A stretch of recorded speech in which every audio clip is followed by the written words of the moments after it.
गुड़गाँव में, नोएडा में, बैंगलोर में बहुत सारे ऐसे कॉर्पोरेट ऑफिस हैं जो खुल गए हैं और हर कोई जो है अपनी एक एक्सपेक्टेशंस के साथ इन कंपनीज में ज्वाइन करता है, क्योंकि उनको लगता है कि यार कम से कम हम जो है अपना एक्सपेंसेस कर पाएंगे, हम अपने खर्चे उठा पाएंगे, हम एक नॉर्मल लाइफ जी पाएंगे। और सभी की एक्सपेक्टेशंस यही होती है, मेरी भी यही एक्सपेक्टेशंस थी। और जब मैंने इन जॉब्स को ज्वाइन किया, लेकिन मैंने वहाँ पे जो नोटिस किया ना वो बहुत ही ज़्यादा भयावह और बहुत डरावना है। सबसे बड़ी जो चीज़ है ना, एक तो टॉक्सिसिटी जो है मैनेजमेंट की इतनी ज़्यादा है कि एम्प्लॉयज़ को वो इंसान की तरह इंसान को समझते ही नहीं है। उनको सिर्फ ऐसा लगता है कि एक रोबोट है, या फिर ये समझ लीजिए जैसे गधे होते हैं ना, कि उनको डंडे मार मार के किसी भी तरह से काम निकलवाना है। मान लीजिए कि गधे को जैसे 1 किलो भूसा अगर खिलाया है तो उससे 8 घंटे काम करवाना है, और 8 घंटे के 8 घंटे पूरी 100% प्रोडक्टिविटी निकलवानी है, तो कैसे डंडे से लट मार मार मार के उससे काम करवाना है, उसको बैठने नहीं देना है, उसको बिल्कुल आराम नहीं करने देना है। बिल्कुल इस तरह का इन्वायरमेंट हो चुका है। इन्हीं सब वजहों की वजह से इन सब कंपनीज का जो इन्वायरमेंट है ना वो बहुत ज़्यादा ज़हरीला हो चुका है। फैमिली भी यही सोचती है, आप भी यही सोचते हो ना, कि आप ऑफिस में गए हो, ऑफिस में काम करने के बाद वापस आओगे, उसके बाद आपकी एक पर्सनल ज़िंदगी है, आप एटलीस्ट वो काम आपने अपने एक्सपेंसेस के लिए किया है ताकि आप अपने एक्सपेंसेस उठा पाओ। उसके बाद जब आपकी पर्सनल लाइफ है तो वो आपकी है। लेकिन उस 8-9 घंटे में या 10 घंटे में आपके साथ इतना कुछ हो चुका होता है, जो है आपके मन में वही सब बातें चल रही होती हैं। एकदम ओवर थिंकिंग आप करते रहते हो कि ये क्या हुआ, कल क्या होगा, कल मैं क्या बोलूंगा, कल कैसे हैंडल करूंगा उसको, कल मेरा परफॉर्मेंस कैसा रहेगा, कल क्या मेरे पास फिर से मीटिंगें होंगी, क्या एचआर फिर से मुझे कांटेक्ट करेगा।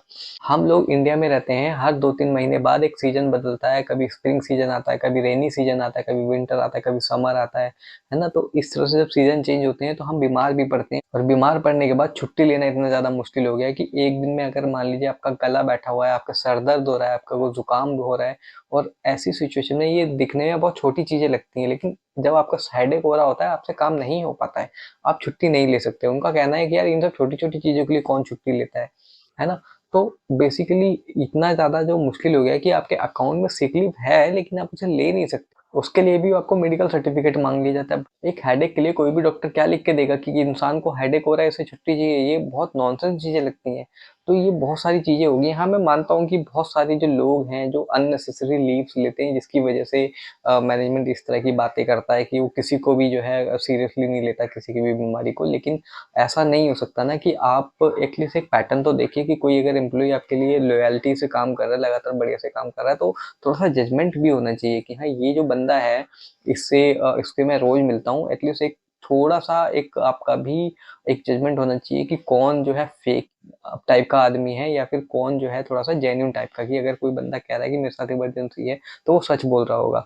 तो इस तरह का अगर जजमेंट करने के लिए आप में मैच्योरिटी नहीं है, तो फिर आप मैनेजरियल पोज़ीशन के लिए या टीम लीड पोज़ीशन के लिए नहीं बने हो। तुरंत रिज़ाइन कर देना चाहिए आपको, वापस एग्ज़ीक्यूटिव लेवल पे ही काम करते रहना चाहिए।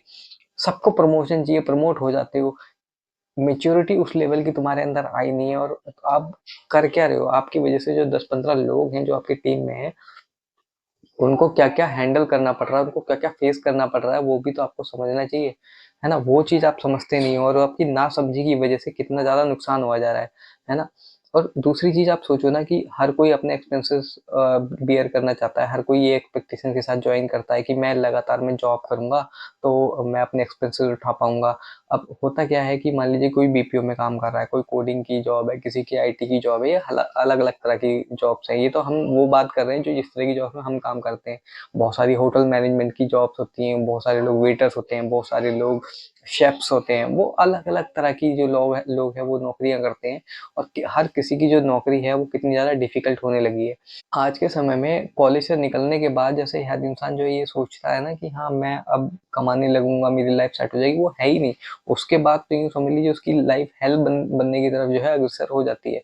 तो कुछ बहुत लकी लोग होते हैं जिनकी जॉब ऐसी जगह पे लग जाती है जहाँ पे बहुत चिल एनवायरनमेंट होता है, तो वो लगातार जॉब को कर पाते हैं। मेरी भी ऐसी 2 जगह पे जॉब लगी जहाँ पे मैंने एक जगह 5 साल लगातार काम किया। वहाँ पे क्या हुआ कि जिस कंपनी में मैं था बिल्कुल चिल एनवायरनमेंट था, टीम लीडर बहुत अच्छा मिल गया था वो। उन 5 सालों में मैंने एक चीज़ और भी नोटिस की थी, जैसे मैं कभी कॉल करता था ना, जैसे शिफ्ट से आधा घंटा पहले, 1 घंटा पहले, वो फ़ोन उठा के कहता था एन्जॉय योर डे। मतलब उसको पता था कि यार आज इमरजेंसी है और तभी फ़ोन कर रहा है, मतलब छुट्टी चाहिए। और पूरी टीम के साथ ऐसे ही था, और कोई भी ना फालतू छुट्टी लेना ही बंद कर देता। स्टार्टिंग में थोड़े प्रॉब्लम्स आए थे 2-3 महीने, लेकिन उसके बाद से हम 4-5 साल एक साथ रहे। उस टीम में कभी भी कोई छुट्टी ही लेना नहीं चाहता था। तो ऐसे भी टीम लीडर या ऐसे भी मैनेजर होते हैं, है ना? अब इसके बाद मैंने एक और कंपनी में काम किया, वहाँ 2 साल काम किया, वहाँ पे भी एक ऐसा मक्खन एनवायरनमेंट हो गया था कि हमें ऐसा लगता ही नहीं था कि ऐसी कोई प्रेशर है, कोई प्रॉब्लम है, एकदम चिल एनवायरनमेंट था। लेकिन उसके बाद जो है एक ऐसा दौर आया कि मैंने बहुत जगह कंपनी चेंज की, बहुत जगह मैंने ये एक्सपेक्ट किया कि शायद यहाँ पे मैं टिक पाऊँगा, थोड़ा-सा अच्छा काम कर पाऊँगा, लेकिन ऐसा हो ही नहीं पाया। और सबसे बड़ी बात ये है कि आपके जो अपने कलीग हैं, वो आपके कलीग ही आपके दुश्मन बने हुए हैं। लेकिन जैसे कि मैंने जो पिछली जो वीडियो डाली थी, जिसमें मैंने आपको टीम लीडर के साथ कॉल रिकॉर्ड सुनाया था, जिसमें टीम लीडर ने ये रूल बना रखा था कि आपको रोज़ इन्फॉर्म करना है कि मैं आ जा रहा हूँ। जबकि होना ये चाहिए कि जब आप छुट्टी लोगे तब आप फ़ोन करके बताओगे ना कि मैं नहीं आ रहा हूँ। उस वीडियो पे ज़्यादातर लोगों ने एग्री किया कि हाँ, ये बहुत स्टूपिड रूल है, ऐसा कोई रूल होता नहीं है भाई। ऑफिस में आऊँगा, अपने आप अटेंडेंस लगेगी वहाँ पे जाके, ऐसे थोड़ी ना कि पहले ही ऑफिस शिफ्ट टाइमिंग शुरू होने से 2 घंटे पहले अटेंडेंस लगवानी पड़ेगी कि हाँ, मैं आ रहा हूँ, मैं आ रहा हूँ।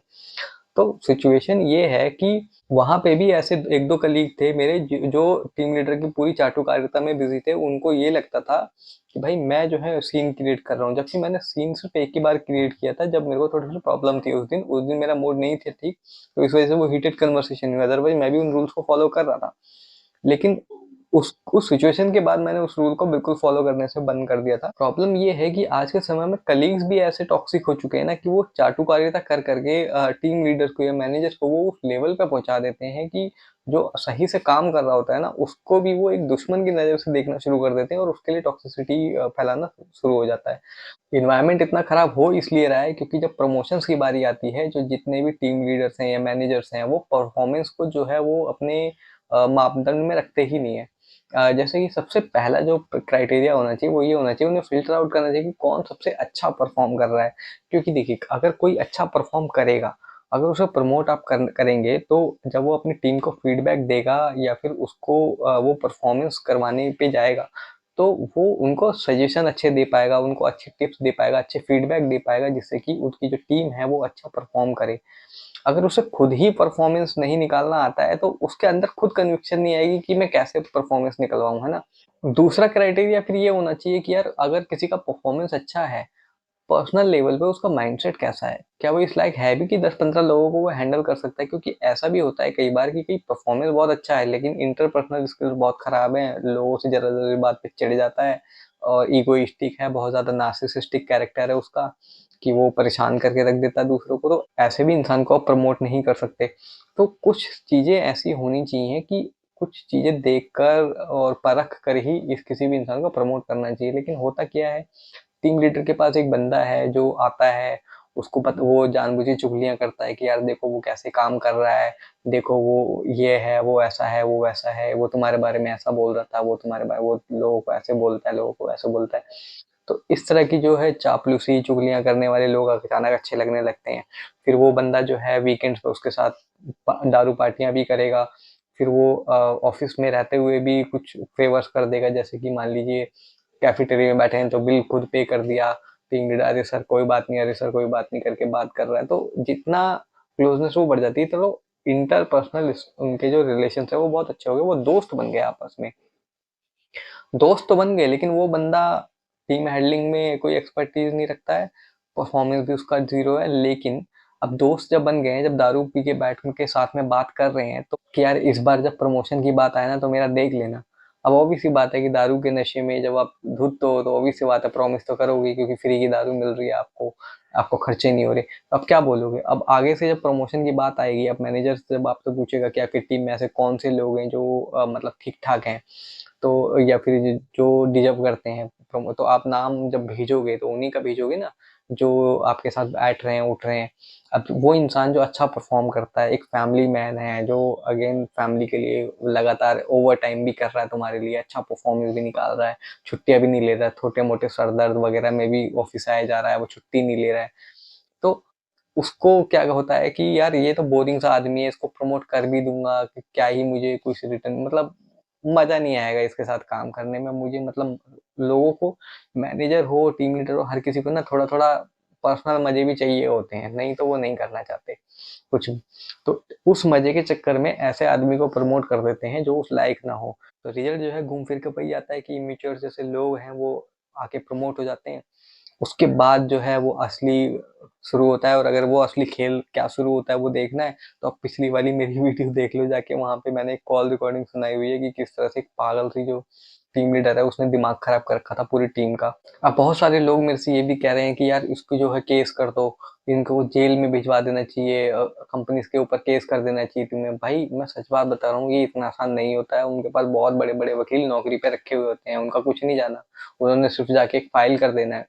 हम दर दर ठोकरे खाते रहेंगे। जो वकील होते हैं ना, वकीलों का आपको नहीं पता होगा, सबसे बड़ा खर्चा वकीलों का हो जाता है, आपको पता नहीं है। वकील जबरदस्ती की डेटे पे डेटे निकलवाता रहेगा, क्योंकि ताकि उसकी जो फीस बनती रहे, ठीक है। वो कभी भी ये चाहेगा नहीं कि आपकी जो प्रॉब्लम है बड़ी आसानी से सॉल्व हो जाए, क्योंकि आपकी प्रॉब्लम सॉल्व होने का मतलब है कि आप उसके हाथ से एक बकरा चला गया। वो तो चाहेगा कि इतना बड़ा केस बने, बाद में हाई कोर्ट में भी अपील हो, सुप्रीम कोर्ट में भी अपील हो, महंगी से महंगी मुझे फीस मिलती रहे, साल भर साल भर। उसको अपनी जिंदगी में 10-15 बकरे पटाखे ऐसे रखने होते हैं जो रेगुलर उनको इनकम देते रहे। भाई उनको अपना घर चलाना है, उनको अपने खर्चे पालने हैं। तो ऐसी चीजों में हम कैसे फंस जाएंगे भाई? हो मेरे को कोई बहुत कुछ नहीं मिलने वाला है वहां से, है ना, क्योंकि जीतना वो नहीं, बड़े बड़े वकील उन्होंने लगा रखे होंगे। मेरा वकील मेरे से फीस लेता रहेगा, डेटे आगे बढ़वाता रहेगा, मैं हार जाऊंगा, फिर मेरे को सजा से सजेशन देगा, भाई तेरे हाथ में है, ये है, उसने खिला दिया होगा जज को इसलिए जीत गया, तू हाई कोर्ट में कंप्लेन में मेरे को चढ़ा के रखेगा। मेरे को ऐसे ऐसे पॉइंट बताएगा ना कि तुम ऐसे जीत जाओगे, वैसे जीत जाओगे। जब लड़ने जाएगा ना तो वहां पे हियरिंग में बस वो लुल्लू पिंजू तो खड़ा रहेगा, बस डेटे आगे बढ़वाता रहेगा बढ़वाता रहेगा, आपका ही खर्चा होता रहेगा। मेरे को, मैंने ये बहुत सारी चीजें देखी हैं, इसलिए मैं बता रहा हूँ इन सब चीजों में मत पड़ना भाई, जिंदगी खराब हो जाती है। वकीलों का कुछ नहीं जाता, उनके तो बस अपने खर्चे हो जाते हैं, अपने एक्सपेंसेस निकालने का तो जरिया हो जाता है, और बकरा हो जाता है उनके लिए। तो आपको ऐसा लगेगा कि यार वो टॉक्सिसिटी भूल जाओगे आप, ये जो ऑफिस में जो जेली है ना वो टॉक्सिसिटी भूल जाओगे, फिर आपको असली टॉक्सिसिटी तो फिर आपको वकील दिखाएगा अच्छे से। तो इसलिए ये सब जो सजेशन है वो देने में तो अच्छे लगते हैं, लेकिन रियलिटी में ये बहुत ज्यादा मुश्किल होते हैं। तो यही एक रीजन है कि इन सब चीजों में मैं नहीं पड़ा, और मैंने सिर्फ ये चूज किया कि क्यों ना कुछ ऐसा मतलब किया जाए जिससे कि मैं खुद अर्न कर सकूं, किसी कंपनी या किसी चीज पे डिपेंड ना रहे मेरा जो इनकम है। सारे लोग ग्रेजुएट होके निकल रहे हैं और हमेशा ये एक उनकी एक्सपेक्टेशन रहती है कि वो एक कॉर्पोरेट जॉब लैंड अप करें, क्योंकि घर में अगेन वो उनको ऊपर काफी खर्चा हो चुका होता है, काफी महंगे महंगे वो कोर्स कर चुके होते हैं, बहुत एजुकेशन में उनके पेरेंट्स ऑलरेडी एक्सपेंड कर चुके होते हैं, कई बार कर्जे भी लिए होते हैं, या फिर अपनी पूरी जिंदगी भर की जो कमाई है उसको भी लगा देते हैं एजुकेशन पे। वो इतना तो एक्सपेक्ट करते हैं कि एटलीस्ट वो अपने लिए तो कुछ कर पाए, हमारे लिए कर पाए या ना कर पाए। लेकिन होता ये है कि जनरली इस तरह की सिचुएशंस में बच्चे फंस जाते हैं कि वहाँ पे एक एग्जिट ले पाना बहुत मुश्किल हो जाता है। क्योंकि देखिए क्या होता है कि आपने जब काम करना शुरू किया तो आपकी एक एक्सपेक्टेशंस होती हैं कि हाँ मैं जब जॉब करने जा रहा हूँ तो 9 to 5 मेरी जॉब है, या किसी भी कोई भी किसी भी तरह की जॉब है, तो अब मैं इसको लगातार करूंगा, और चाहे ग्रोथ स्लो हो लेकिन कोई बात नहीं, मैं कंटिन्यू करके एक एक्सपेक्टेशन लगाता है कि हाँ अगले अगर 60 साल में मुझे रिटायर होना है, और अगर 20-22 साल की उम्र में वो ज्वाइन करा तो 30-40 साल मतलब अब मैं कमाऊंगा, लगातार कमाऊंगा। और बीच में अगर और अच्छी अपॉर्चुनिटी मिली, चाहे वो बिजनेस से रिलेटेड हो या फिर कोई अपना कोई सेल्फ एम्प्लॉयड काम से रिलेटेड हो, कुछ भी हो, वो धीरे धीरे लाइफ में चलता रहे, लेकिन कमाना मैं बीच में नहीं छोड़ूंगा। लेकिन उसको ये नहीं पता होता है कि अब आपकी जो कॉर्पोरेट लाइफ शुरू होने वाली है वहां पे चैलेंजेस होने क्या वाले हैं, क्या वो उसमें कंटिन्यू स्टे करवाना आसान भी है या नहीं है। लेकिन मैं आपको बताऊं कि 90% कमेंट्स में लोगों ने यही बोला कि हाँ जो प्रॉब्लम्स हैं वो उन्हें फेस कर रहे हैं। तो इसका मतलब ये है कि ज्यादातर जो सिचुएशंस है वो बहुत ज्यादा खराब है। ज्यादातर जो प्रॉब्लम्स हैं जो लोग फेस कर रहे हैं वो बहुत ज्यादा ऑफिस पॉलिटिक्स की फेस कर रहे हैं। मैं बताऊँ, मेरी वाइफ की भी जॉब थी, एक ई कॉमर्स ब्रांड था जिसमें वर्क फ्रॉम होम जॉब करती थी वो। और वर्क फ्रॉम होम में उतना ज़्यादा प्रॉब्लम नहीं होना चाहिए था ऐसा मुझे लगा। अब लेकिन सोचिए कि उसका काम इतना आसान था कि वो मोबाइल से भी कर सकती थी, क्योंकि उनका चैट एप्लीकेशन मोबाइल पे भी डाउनलोड हो जाता था, और लैपटॉप भी उसको वैसे मिला हुआ था, लैपटॉप पे भी काम करती थी। तो ऑफलाइन भी काम होता था, ऑनलाइन भी होता था, उतना ज़्यादा डिफिकल्ट नहीं था, कस्टमर बेस उतना ज़्यादा नहीं था उस कंपनी का, मुश्किल से 5-10 चैट्स कस्टमर के आते होंगे। लेकिन उसके बावजूद उसको वो जॉब छोड़ना पड़ा सिर्फ और सिर्फ ऑफिस पॉलिटिक्स की वजह से, क्योंकि उसके ऊपर इतना ज़्यादा हीट आता था कि जो लोग ऑफिस में बैठे होते थे वो अगेन मैनेजर के पास या सुपीरियर्स के पास जा जाके उनके कान खा जाना, ये ऐसे नहीं है, वो ऐसे नहीं है। और वो फिर जो हीट है वो मीटिंग्स में निकालता था वो उसको फोन वो जो हीट है फिर वो मीटिंग जब होती है तो उसमें निकलती है, तो वो इंसान इतना ज़्यादा वो हो जाता है कि कितना सुन लेगा कोई भी इंसान, और इसी वजह से इंसान जो है वो जॉब सोच के देखिए, वर्क फ्रॉम होम भी जॉब वो नहीं कर पाई। और क्योंकि मैं खुद मीटिंग्स की जो कन्वर्सेशन है वो सुनता था, उसकी सारी चीज़ें डिटेल में देखता था, तो मैंने देखा कि यार क्या कहते हैं, जॉब आसान होने के बावजूद सिर्फ लोगों की टॉक्सिसिटी की वजह से आप जॉब जो है कंटिन्यू नहीं कर पा रहे होते हो। तो अभी जो रिसेंट जॉब के बारे में भी जो भी मैंने अपने एक्सपीरियंसेस अपने मैंने शेयर किए ना, मैं सच में एग्जैगरेट नहीं कर रहा हूँ, वहाँ पे मेरा परफॉर्मेंस सच में बहुत ज़्यादा अच्छा था, और इसके लिए मैं अपनी तारीफ नहीं कर रहा हूँ। मैं सिर्फ ये कह रहा हूँ कि मेरे पास बहुत सालों का एक्सपीरियंस है, उसकी वजह से क्या है कि उन काम को करने में एक एक्सपर्टीज हासिल हो गई थी। हाँ, कैसे करना है पता है कि हाँ, कस्टमर उठ जा रहा है तो उसको कैसे मनाना है, ये सब चीज़ें थोड़ी सी मतलब जो कन्वर्सेशन रन करना थोड़ा सा मेरे को आता था। तो इस वजह से मेरा परफॉर्मेंस हमेशा जितने टारगेट्स होते थे ना, अगर मान लीजिए 70-80% जो भी क्वालिटी का या जो भी टारगेट होता था, उससे ऊपर ही हमेशा रहता था। लेकिन उसके बावजूद मैं सस्टेन नहीं कर पाया जॉब्स में लगातार। और इसके पीछे सिर्फ रीज़न ये है कि मान लीजिए कि पूरी टीम का टारगेट अगर 80% है और बाकी के टीम मेंबर परफॉर्म नहीं कर रहे हैं, और आपका अगर 80 से ऊपर है, तो एटलीस्ट आप सेफ होने चाहिए, क्योंकि भाई आपने तो 80% ऊपर कर दिया। लेकिन टीम लीडर जो होता है ना, वो ये सोचता है कि आप 100% कर दो ताकि बाकी का थोड़ा सा कवर हो जाए। तो उसकी वजह से जो 20% गैप आ रहा होता है ना, जो जहाँ पे छोटी मोटी जो माइन्यूट मिस्टेक हो रही होती है, जो सच में सरकमस्टांसियल होती हैं, जो आपके कंट्रोल में भी नहीं होता है, तो उसके लिए भी आपको इतना ज़्यादा परेशान कर दिया जाता है ना कि आप ये मजबूर हो जाते हैं सोचने के लिए कि भाई यहाँ पे मैं काम करूँ भी या नहीं करूँ। क्या कंपनी को नुकसान नहीं होता होगा कि जब कोई अच्छा एम्प्लॉय जो है छोड़ के जाता होगा? और इन सब चीज़ों पे बात करने का पॉइंट यही है कि अगर किसी तरह से ये जो वीडियोज़ हैं वो मैनेजमेंट तक पहुँचे, और अगर वो मैनेजमेंट के लोग अगर हर कंपनी के मैनेजमेंट भी अगर इस तरह की वीडियोज़ देखें, एटलीस्ट कमेंट्स पढ़ें, उनको समझ में आए कि लोग क्या-क्या फेस कर रहे हैं, तो कम से कम जो है कुछ सुधार अगर उनकी तरफ से आए कि वो थोड़ा-सा एक स्टॉप लगाएँ कि किस तरह से थोड़ा मॉनिटर करना शुरू करें कि ये जो मेरे सबॉर्डिनेट टीम लीडर हैं, जो 10-10, 12-12 की टीम लेके बैठे हुए हैं, ये इनका पर्सनल बिहेवियर कैसा है लोगों के साथ, कैसा नहीं है, ये सब चीज़ें बहुत सारी कंपनी में वैसे ऐसा होता है कि एचआर की अलग से पर्सनल मीटिंग्स होती हैं, है ना? कि जहाँ पे टीम लीडर को हटा दिया जाता है, सिर्फ मैनेजर की मीटिंग होती है, वो पूछते हैं कि भाई तुम्हें कोई प्रॉब्लम तो नहीं आ रही है अपनी टीम से? और होती हुई है, लेकिन अगेन वहाँ पे बोले तो बोले कैसे? क्योंकि आप 15 बंदों की टीम के एक साथ इंटरव्यू ले रहे हो, वहाँ पे डर होता है ना, उन 15 में से पता होता है कि 2-3 तो सीधे चापलूस है, जाके सीधे बोल देंगे इसने ऐसे-ऐसे बोल दिया, तो वहाँ पे भी बात नहीं हो सकती। और वन ऑन वन जब ईमेल वगैरह जब करते हैं, तो ईमेल पे तो आपका नाम आ ही जाता है। समहाउ जो मैनेजर्स होते हैं या सुपीरियर होते हैं, जब उस टीम लीडर से बात करेंगे, आपको क्या लगता है कि वो बताएँगे नहीं किसका ईमेल आया है मेरे पास? ऐसा नहीं होता भाई, सब चीज़ उनकी आपस में सब कनेक्टिविटी हमसे ज़्यादा बेहतर होती है। तो अगेन जो है बात वहीं घुमा-फिरा के आ जाती है कि कैसे उस एनवायरनमेंट को इतना सेफ फ़ील किया जाए कि हर इंसान सेफ फ़ील करे कि उस चीज़ को उठा पाए, उस बात को रख पाए, है ना? और यही जो सबसे मुश्किल काम है, जहाँ पे कंपनी जो है फ़ेल हो रही है, जहाँ पे मैनेजमेंट फ़ेल हो रहा है। तो ये मेरा पॉइंट ऑफ व्यू था, बाकी आप लोगों को क्या लगता है आप ज़रूर मुझे बताना। मिलते हैं नेक्स्ट वीडियो में।